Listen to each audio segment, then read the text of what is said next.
Yung pre-cal natin, as I said last week, it's more on conics. And conics is coming from two cones na may plane na in-insert.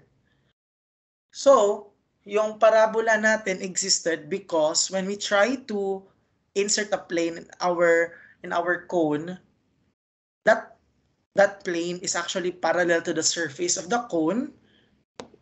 And as you can see, the result would be the result of the intersection between the plane and the cone is a parabola. So, di ba? Ayan. Yung effect niya, it's either opening upward or yung baba na cone, opening downward. But of course, in reality, it is not just like this one. You can just flip or nakahiga yung codes. And that's basically the add-on in pre-calculus that we will talk about. The opening which is on the left and on the right. So, kung ito yung vertex form, kung opening upward at opening downward, meron din tayong vertex form if in case it opens to the left or opens to the right, which is x is equal to 8 times the quantity of y minus k, quantity squared, plus h. Okay, now, paano natin madaling isipin or how can we easily identify whether it's written in vertex form? So if titingnan natin, si y at si x isolated on the left. That's the best way to remember it. Yung y, if the opening is upward or downward, y lang yung nasa left. Wala siyang exponent, but just a 1. So y to the power of 1. And then if yung graph naman natin is opening on the left or on the right, x to the power of 1 lang siya. And then the rest on the right. This would be the best time for us to define already our parabola. Baka nalilito kayo doon sa module natin. So isipin nyo na lang, meron tayong line at saka point. So ito, fixed line ito. So hindi na natin siya i-move. Ito ding point na ito, hindi na natin siya i-move. Yang line na iyan, yan ang directrix. So yung directrix natin is ang fixed line. At saka yung point na hindi na natin i-move, that's our fixed point or focus. Pero we make sure that this fixed point is not on the directrix.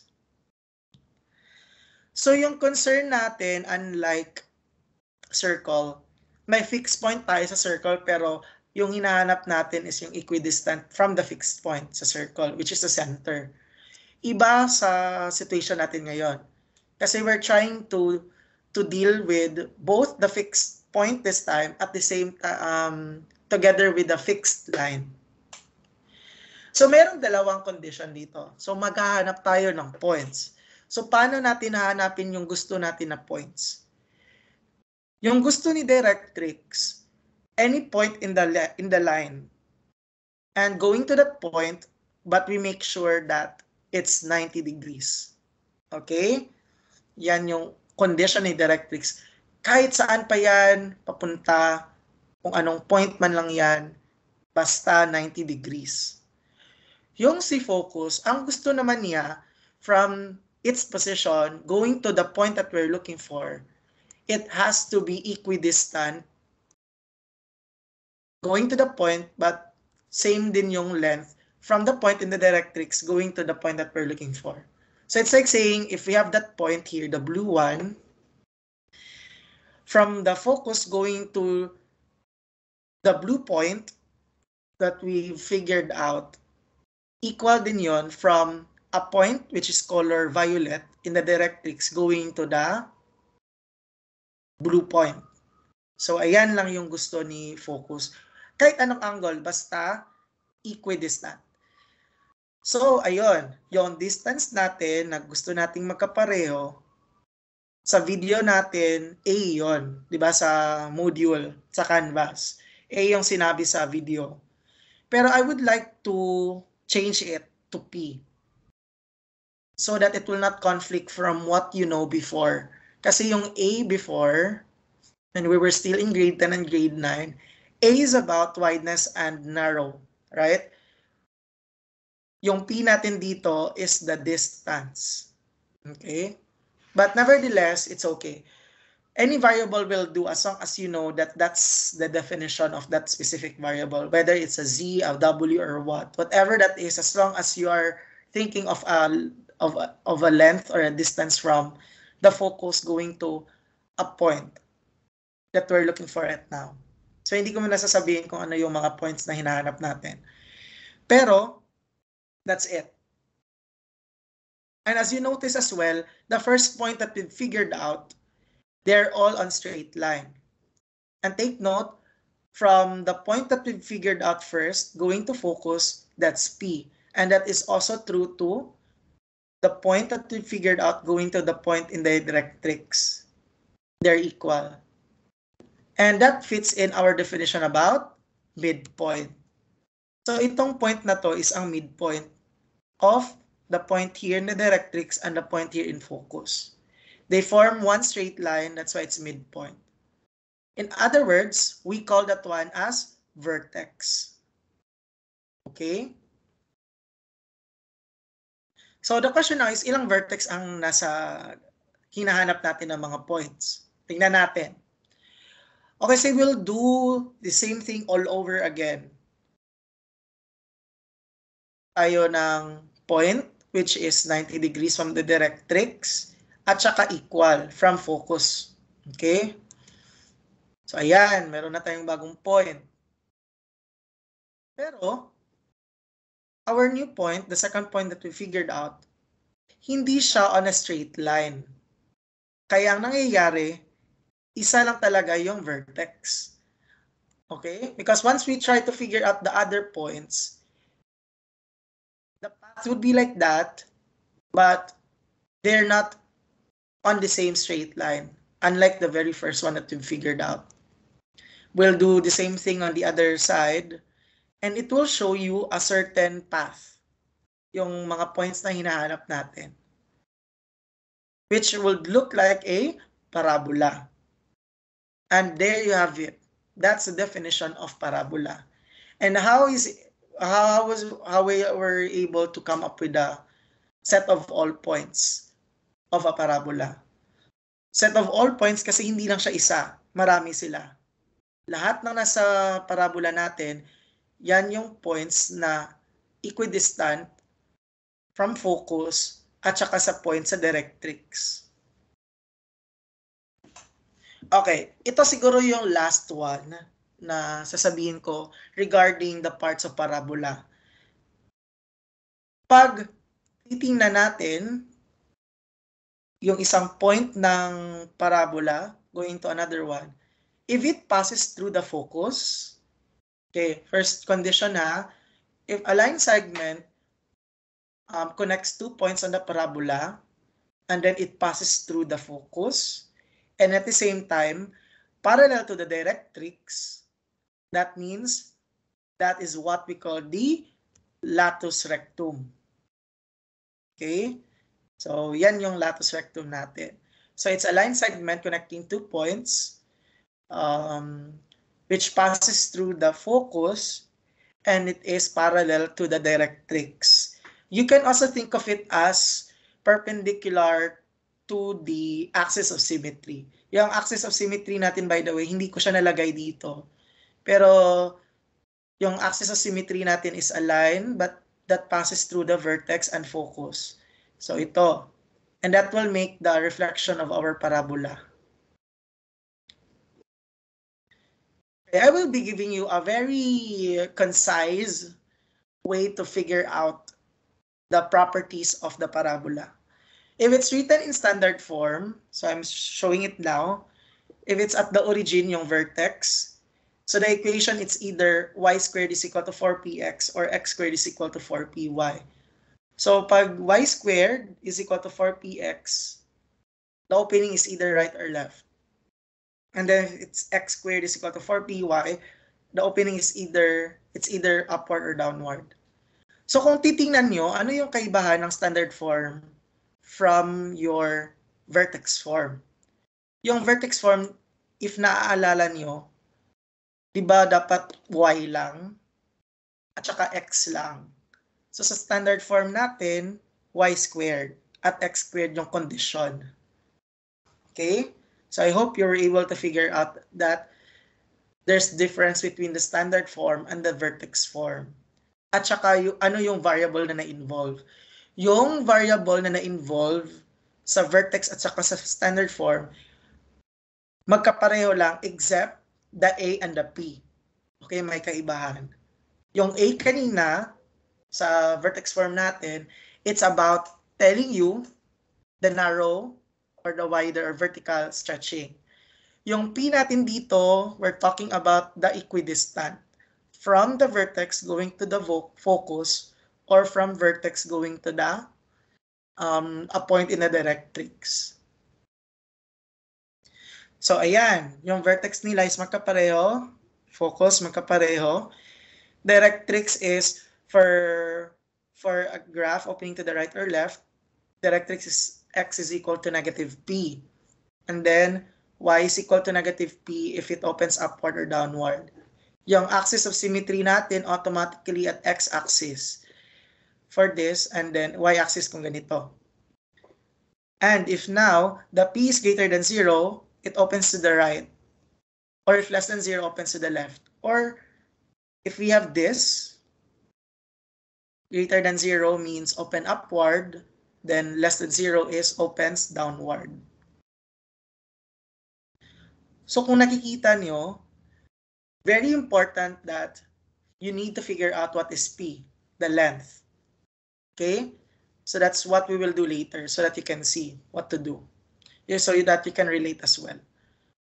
But if in case the vertex is not at the origin, so I am giving you a summary as well. So ayan. So same pattern, yung standard form natin, may squared na tayo sa y. Hindi lang siya y, kaya standard form siya. So that's how you can easily figure out it at one glance na nasa standard form siya. Okay, pero if ganito yung mangyayari, yung vertex natin is still the h and the k because it's not on the origin anymore. And then yung focus natin is yung x coordinate, p plus h, and then yung y coordinate natin is just the k. And then yung directrix natin, x is equal to negative p plus h. So napaka-importante na ma-identify niyo yung p. Kasi that will help you to find the focus, the directrix, and the opening.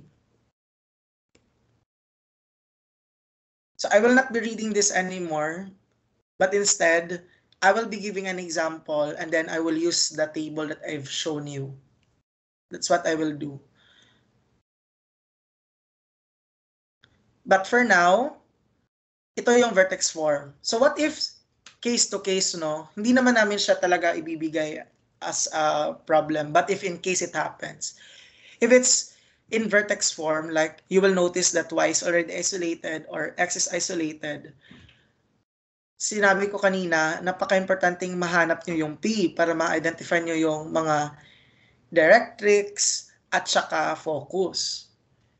So ito yung formula kung may A kayo. That would just be 1 over 4 times the absolute value of A.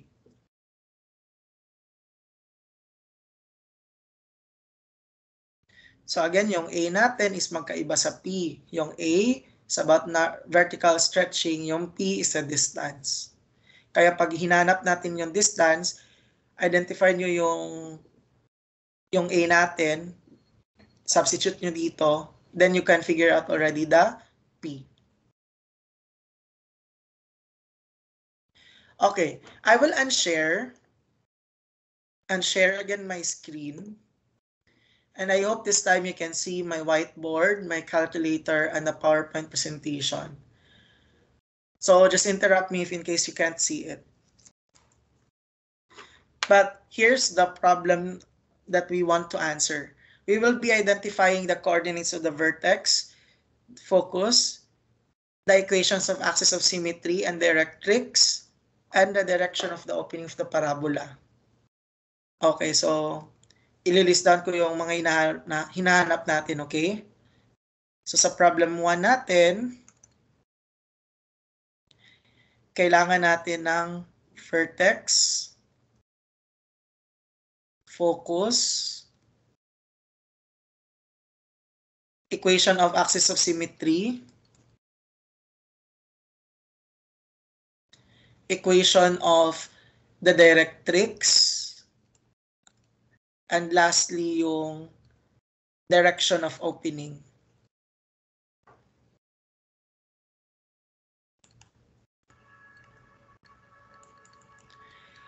Okay, now I will copy the given because I have to show to you the next slide. It's -2 times the quantity of y minus 4 is equal to the square of x minus 1. So ito. So first of all, we have to identify first whether our equation will be on this form, the ones in the second column, or the third.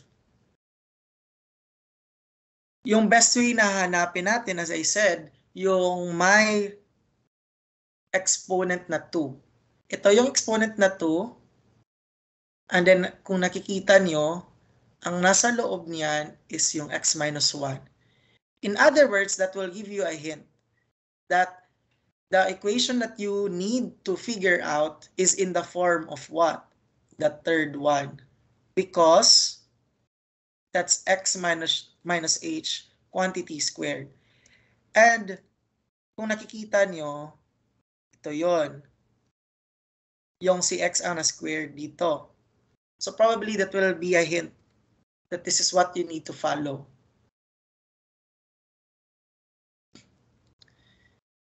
Okay, so for now, madali lang yung A kasi yung gagawin lang natin, first, you just need to interchange the left and the right. So, if you interchange the left and the right side of the equation, that will be the square of x minus 1 is equal to -2 times the quantity of y minus 4. And then, you can already figure out the h, the k, and the p. I mean the 4p. That's what you will identify. So, yung h natin dito, kasi 1 ito, so, kasi minus na ito, so yung h is 1. And then yung k, since it's y minus 4, and the form is y minus k, therefore the k is a 4. Because the y minus is part of the standard form. And then you will notice that the ones outside the parentheses is the representation for 4p, which is -2. As I said a while ago, we're not looking for 4p. But what matters most is you know what is the p alone. So that's what we need to figure out first. So we will be using this to find p. So 4p is equal to -2. So 4p, to cancel out or isolate the p here, we just have to multiply the reciprocal of the 4, which is 1/4. Whatever you do on the left, do on the right to maintain the equality. Ang mangyayari doon sa 4 natin, makakancel out na siya. So p na lang yung matitira.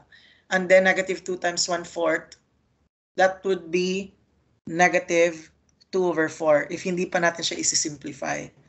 Pero both numbers are divisible by 2, so we can still divide it with 2. So p is equal to -1/2. So may p na tayo, that means we can already figure out everything. So una, yung vertex natin, it's h and k, which is 1 and 4. Sunod naman is yung focus, which is h p plus k. So yung h natin, it's 1, but the p is negative 1/2 plus the k is 4. So add lang natin, no? May calculator na tayo, so hindi na kayo mahihirapan. So negative 1/2 rho plus 4. So 7/2. Ayan, so may focus na tayo. And then, ang susunod na gagawin natin is hanapin natin yung directrix. So si directrix, it's y is equal to negative p plus k. So yung p natin is negative 1/2. Take note, magkaiba yung negative dito ha. Yung negative dito is from the negative p, from the form. Pero yung negative 1/2 na nasa loob ng parenthesis natin is coming from the value of p na may negative. So ang mayayari, negative times negative 1/2, magiging positive 1/2 yan. So 1/2 plus 4. So 1. I hope others are also paying attention to how to use your calculator, okay? So that will really help a lot. Okay, so that's 9/2. So the directrix is y is equal to 9/2. And then, yung axis of symmetry natin, yan yung susunod.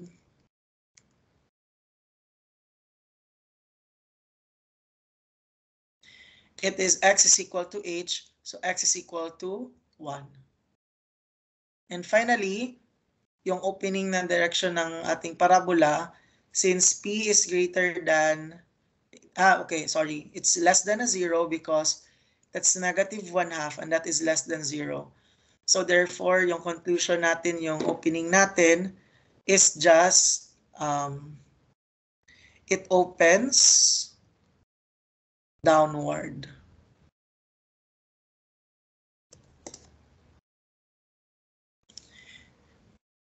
Okay, any question that you would want to ask? Can you just unmute yourself? Because if I will try to open MS Teams, then it will cover your the whiteboard that you're seeing right now.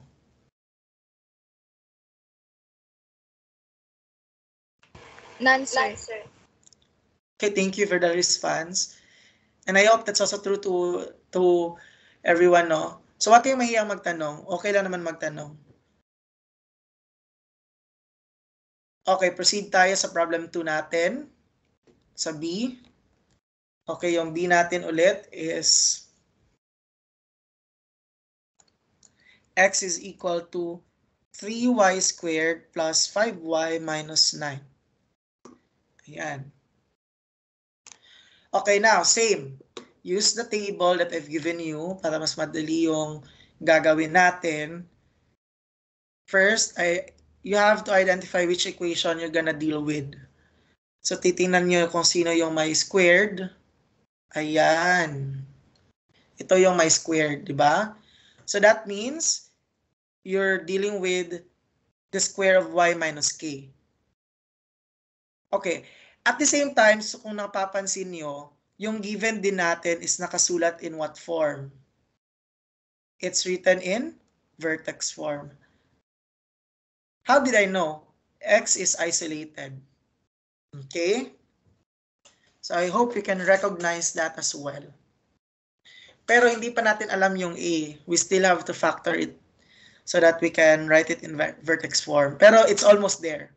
Okay, lalagyan ko ng almost. Almost vertex form. So, ganun yung mangyayari. Isusulat natin siya into standard form instead of vertex form. Kasi normally sa test natin, it will be in standard form instead of vertex form. So, ano yung gagawin? Our goal is to write it in this form. Y minus k quantity squared is equal to 4p times the quantity of x minus h. So, ikaw bahala no, ano yung unang gagawin mo. Pero in my end, what I will do first is I want to see the y on the left already. Because yung expected is nasa left yung y. So, I just have to interchange the left side and the right side. So 3y squared plus 5y minus 9 is equal to x. And then, yung susunod na gagawin ko, i-isolate ko yung mga terms na may y. Yung mga wala, dapat niyo siyang ilipat. So ano yung gagawin natin? To make it legal, again, do not use the statement transpose because there's no such thing as transposition property. Actually, yung nag-discover ng transposition property is Pinoy. Because it is based from their observation na pag ililipat mo yung negative 9, for example, magiging 9 yan. Without even knowing why like it turns out like that. Okay? Parang iniisip natin may magic na nangyayari sa math. Pag ililipat natin yung isang number sa kabila, magiging opposite number bigla. Okay. But the logic behind that one is actually addition property of equality. Because when you try to add a 9 on the left and you do the same thing on the right, that turns out to be 0. And then ito, x plus 9. Isipin nyo na lang kung may weighing scale kayo, di ba? Kung may 5 kilos dito, may 5 kilos din dito. To maintain the balance, kung maglalagay ka ng 2 kilos na dagdag dito, kailangan mo ding dagdagan dito para maintain yung equality. Yan yung concept ng ginawa natin. Okay? So next, yung susunod na gagawin natin is, kung titingnan nyo, naka-factor siya. So hindi natin siya gagawin ngayon, but for those who cannot understand what's happening when we try to factor, review nyo yung factoring technique nyo. I'm very sorry if I cannot really go through with this kasi kaninang morning may nagtanong and we don't have ample time to explain again the lessons in grade 8 because we have limited time. So, i-review nyo yung dots nyo. Yung meaning ng dots is difference of two squares. Yan yung ginawa natin. Yan yung gagawin natin ngayon. And then at the same time, yung lesson natin sa grade 9, completing the square. Okay, kayo? So, ayan. Yan yung i-review nyo kung nahihirapan kayong intindihin yung sinasabi ko.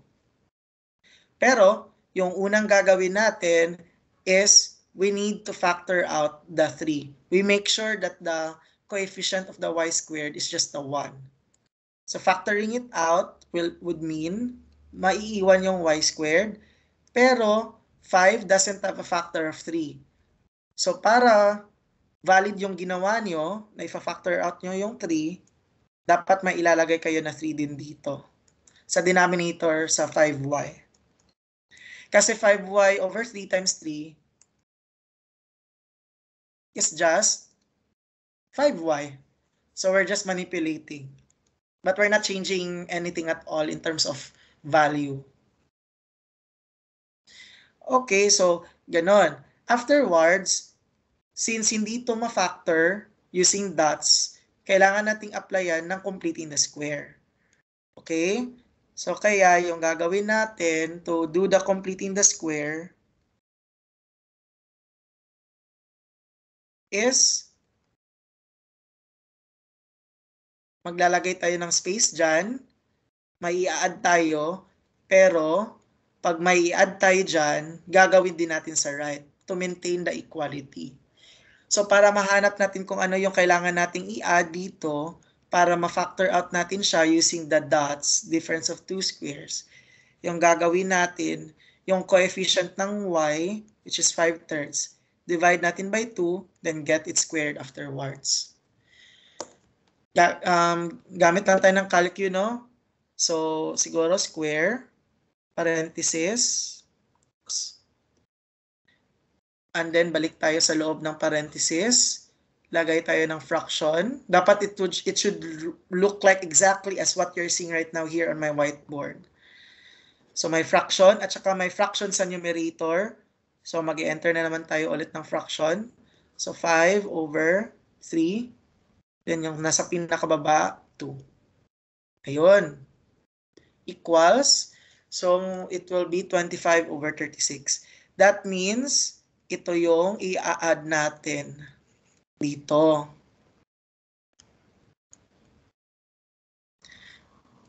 Burahin ko muna para mas malinis. Oops. Ayan na naman yung problema ng pen ko. Okay, ganyan. So, whatever you do on the left, do on the right. Okay, but wait. Remember, may 3 dito sa labas ng group. That means, hindi lang 25 over 36 yung i-add mo sa right. That would also be the 3 as well, multiplied to that 25 over 36. So, I hope you get it, no? Because we're adding a 25 over 36 and outside the group, there's a 3. So that means when you add a 25 over 36 on the right, you have to multiply it with 3 as well to make it balance. And that, ladies and gentlemen, mafa-factor na natin siya using dots kasi perfect square na yung 25 over 36. And 25 is 5 times 5, 36 is 6 times 6. So, that would be y plus 5 over 6. Kung nalito kayo, bakit yung 5y over 3 nawala? As I said, review your dots, okay? Kung ifa-FOIL method natin ito ulit, it will go back to this. So don't worry. Huwag kayong mag-alala. Hindi siya nawala. We're just trying to factor it out. Just try to imagine a 25, writing it as 5 times 5. Nawala si 25, pero 5 times 5 is 25. So, ganyan yung ginawa natin. And then, ito, calculator tayo ulit. Again, it's 9 plus 3, quantity, fraction, 25, arrow, 36, move, close. Equals 133 over 12. And then, ayun na. Nasa same format na siya. Standard form. Pero may problema pa tayo pala, yung 3. So, yung gagawin natin para mawala yung 3 na yan, kasi yung expected natin, walang kahit ano dito sa labas. Sa parenthesis. So, yung 3 natin, para mawala siya,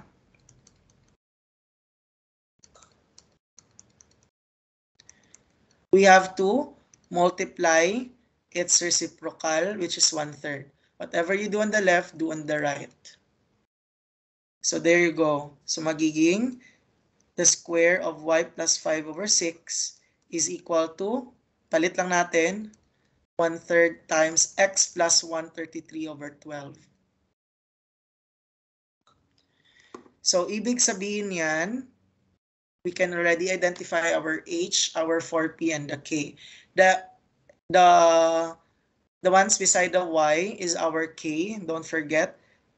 So, yung k natin is negative 5/6 because it's a plus. That means we have to change the sign to a minus, then opposite sign. So, naging negative 5/6. Same with the h, plus ito. That means we change it to minus because that's the form. It's supposed to be minus. Then opposite number of 133 over 12, it's negative 133 over 12. And then yung 4p natin, yung nasa labas, 1/3. So hanapin natin yung p natin.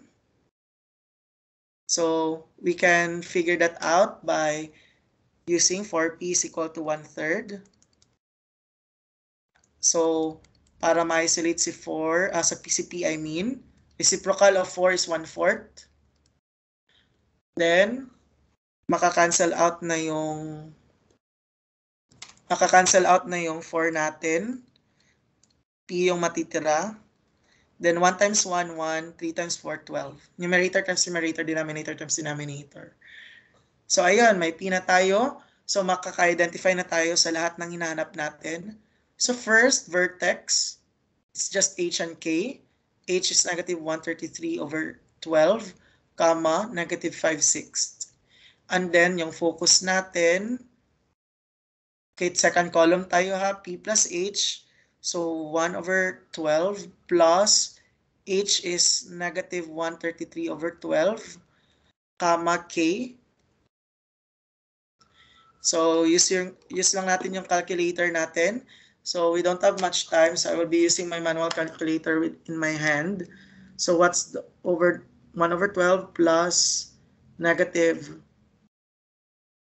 133 over 12? Oops.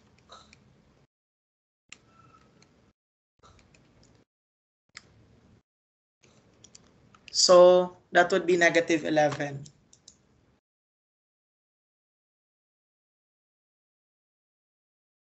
So yung focus natin is at negative 11 and negative 5/6. And then, yung directrix natin, is at x equal to negative p plus h, which is negative 1 over 12 kasi p natin is 1 over 12 plus yung h natin is negative 133 over 12.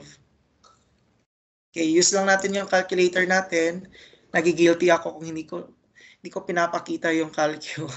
So, gagawin ko na lang sa screen. So, that's negative 1 over 12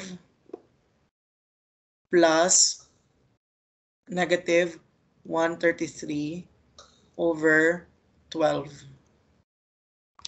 So, negative 67 over 6. And then, axis of symmetry. Yung axis of symmetry is just y is equal to k. So, y is equal to negative 5/6. And lastly, yung opening natin, since yung p natin is at, yung p natin is 1 over 12 and that is greater than a 0. So, opens to the right.